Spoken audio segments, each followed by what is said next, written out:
For decades, the world has looked at him and seen God. We hear that baritone voice, calm, omniscient, unshakable, and we assume the man behind it is made of the same eternal granite. But look closer at the hand often tucked discreetly into a pocket or covered by a single compression glove.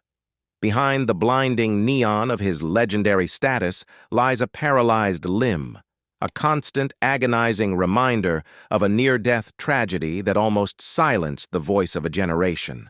The world sees a deity. The mirror reflects a man intimately acquainted with physical frailty and the quiet, suffocating weight of survival. In the twilight of his career, when most icons retreat into safe cameos or reprise their greatest hits, Morgan Freeman delivered a performance that shattered the all-knowing mentor archetype he spent 40 years building. In the 2023 film A Good Person, Freeman stripped away the dignity of the suit and the wisdom of the narrator to play Daniel, a man hollowed out by grief and clinging to sobriety by a thread. This was not the steady hand guiding a hero. This was a man whose own hands were shaking. Audiences accustomed to seeing him as the solution to every problem were suddenly confronted with his character's helplessness. He played a grandfather raising a teenager while mourning his daughter, a role that required him to be irritable, exhausted, and at times visibly broken. There is a specific scene where his character's composure finally cracks, not with a speech of profound advice, but with a messy, desperate release of anger and sorrow.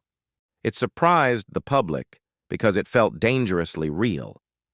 We weren't watching Morgan Freeman, the movie star. We were watching a man in his 80s grappling with the terrifying reality that wisdom does not stop pain, and that even God can feel abandoned. The role of Daniel in A Good Person serves as a profound meditation on the one thing fame cannot cure, which is the relentless passage of time and the accumulation of regret.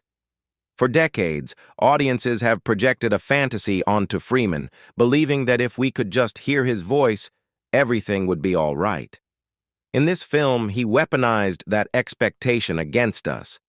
He used his familiar cadence not to soothe, but to express the jagged, incoherent rage of a man who has lived too long and lost too much.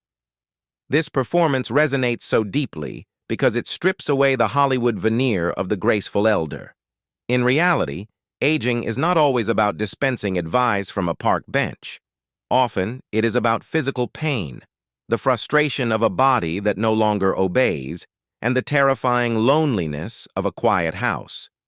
When we watch him struggle with a model train set in the film, trying to build a miniature world because his real world has fallen apart, we are witnessing a universal truth about control. The character is trying to fix something small because the big things, death, addiction, grief, are entirely out of his hands. This mirrors a silent struggle Freeman faces in his own life, battling the limitations of his body while the world still demands he be larger than life. The psychological weight of the performance comes from his refusal to be a saint.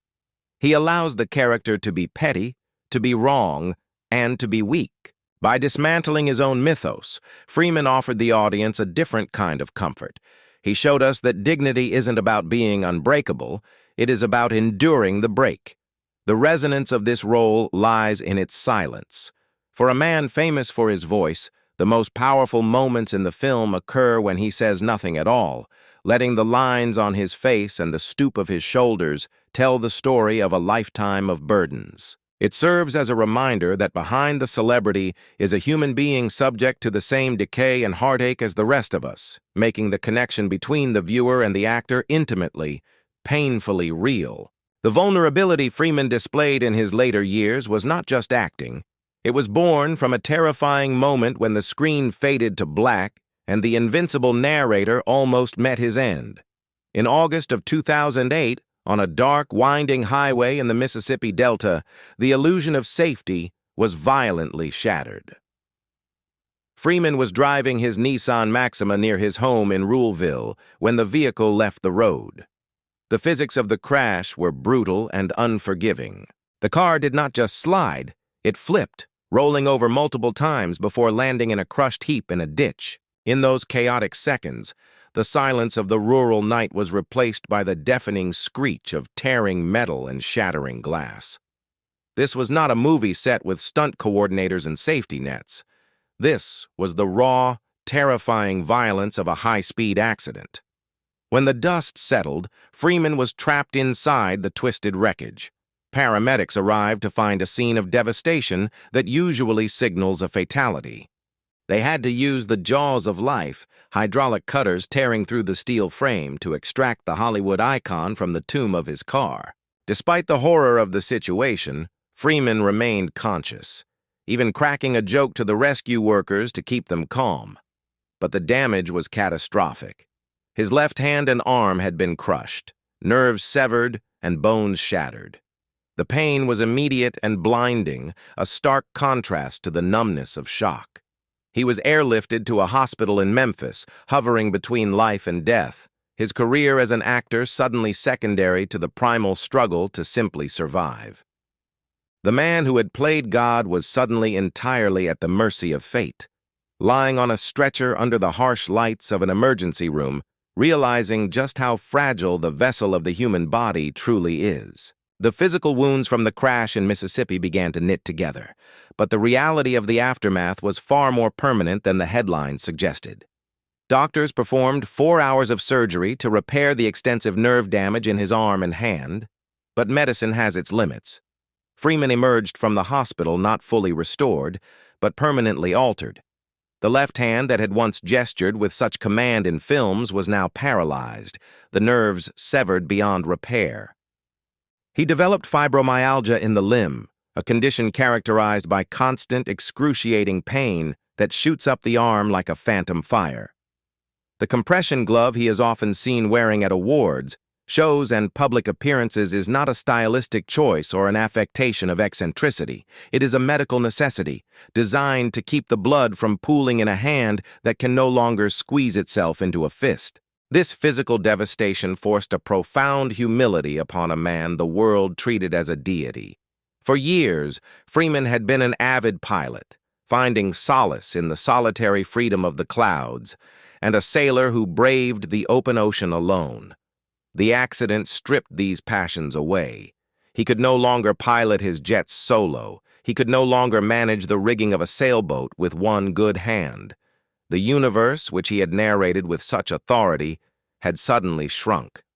He had to learn the quiet, frustrating discipline of asking for help with simple tasks, a transition that is devastating for a man of his independence. The accident killed the illusion of invincibility that celebrity often provides. It taught him that the body is merely a vessel, one that can be broken in a heartbeat regardless of how many Oscars sit on the shelf. Yet, this tragedy revealed a courage far more potent than any character he played in The Dark Knight or Unforgiven. Hollywood courage is scripted. It is accompanied by swelling violins and guaranteed survival. Real courage is waking up every morning with a shoulder that burns with agony, putting on a smile, and walking onto a set to deliver a performance of grace while your own body is screaming. Freeman refused to let the paralysis define his narrative. He did not retire. He did not hide the glove. He wore it openly, forcing the industry to look at his frailty. In doing so, he became a symbol of endurance. He showed the world that a hero isn't someone who never gets hurt. A hero is someone who carries their wounds with dignity, continuing to work and create even when the instrument of their art is damaged. The crash grounded the voice of God, reminding him and us that he is beautifully, painfully human. To understand the stoic resilience that carried him through that crash, one must travel back decades, long before the fame, to the dusty, segregated roads of the American South in the 1940s. Freeman's life began with a fracture in the family unit, a common struggle of the era, which led to him being sent as an infant to live with his paternal grandmother in Charleston, Mississippi. For the first 6 years of his life, she was his world. In a time and place where the color of his skin dictated where he could walk and how he could speak, his grandmother was his shield and his sanctuary. She provided the only stability he knew, a grounding force in a world that was hostile to black children. But when he was just 6 years old, that sanctuary was dismantled. His grandmother died, an event that served as the first true severance in his life. The death was not just the loss of a caretaker, it was the loss of home. With her passing, the only consistent foundation he had ever known crumbled. He was uprooted from the slow, pastoral rhythms of Charleston and thrust onto a train heading north to Chicago to live with his mother, a woman he barely knew at the time. This transition was a jarring, terrifying dislocation. He went from the quiet dirt roads of the South to the cold, concrete jungle of the North, carrying the grief of a child who cannot fully articulate what he has lost. This early tragedy instilled a deep, resonating sense of impermanence in his soul. He became a transient, moving from Chicago to Nashville to Greenwood, never staying in one place long enough to feel truly settled.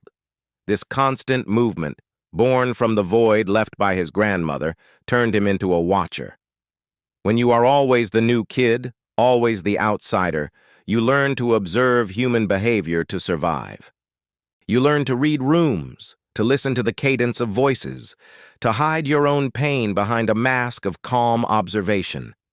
That emotional void, that feeling of never quite belonging to the earth beneath his feet, became the engine of his acting.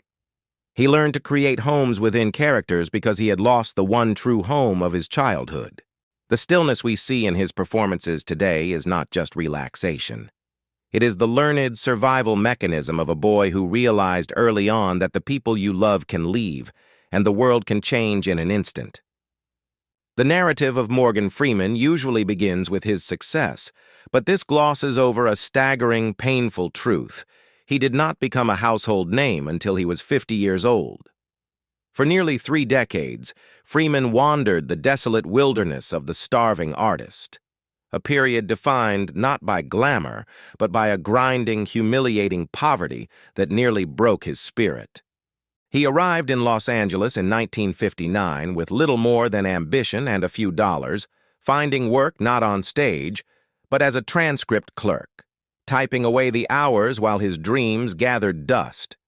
The rejection was constant and corrosive. Casting directors looked right through him, seeing just another face in a sea of desperate hopefuls. He faced the distinct, crushing silence of a phone that never rang, forced to subsist on cheap food and hope while watching lesser talents rise simply because they had the right connections or the right look for the era. Even when he landed a steady gig on the children's show The Electric Company in the 1970s, it felt less like a break and more like a prison. He played Easy Reader, a caricature that paid the bills but slowly eroded his artistic soul. He felt like a clown, trapped in a medium he loathed, fearing that this was the ceiling of his potential. He drowned his frustration in alcohol, waking up many mornings with the bitter taste of regret and the terrifying thought that he had missed his window. He wasn't a young prodigy. He was a middle-aged man with graying hair and a deepening resume of failures. The darkness of those years was heavy. He walked the razor's edge of quitting entirely to drive a taxi, convinced that the industry had no place for a serious black actor who refused to play demeaning stereotypes. It was a test of endurance, where the only reward for years of suffering was simply more suffering. Today, his voice is his most bankable asset, a sonic signature that commands immediate respect and conveys infinite wisdom. However, this iconic instrument was not a divine gift, but the result of a rigorous, calculated battle against his own origins. In his early years, his natural speaking voice was thick with the dialect of the Mississippi Delta, a cadence that the polished, white-dominated theater world of New York viewed as unusable or unintelligent. He was told repeatedly that he sounded too country, too rough, or too specific to play the Shakespearean or authoritative roles he craved. The industry wanted to box him into playing uneducated laborers, rejecting the nobility he knew he possessed. Instead of accepting this limitation, Freeman waged a war on his own vocal cords. He spent months drilling diction, practicing speech exercises until his throat was raw, systematically stripping away the regional accent to construct the neutral, resonant mid-Atlantic tone we know today. He famously claimed he developed his voice to stop people from ignoring him, to force them to lean in. Furthermore, his physical appearance, his prematurely graying hair and the deep roadmap lines on his face, was initially seen as a liability.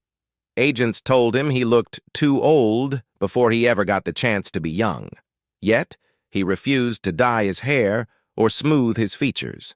He leaned into the gravitas of his aging face.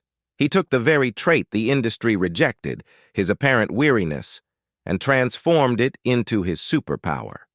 He forced Hollywood to realize that wisdom, not youth, was the most compelling special effect of all. Morgan Freeman is not just an actor.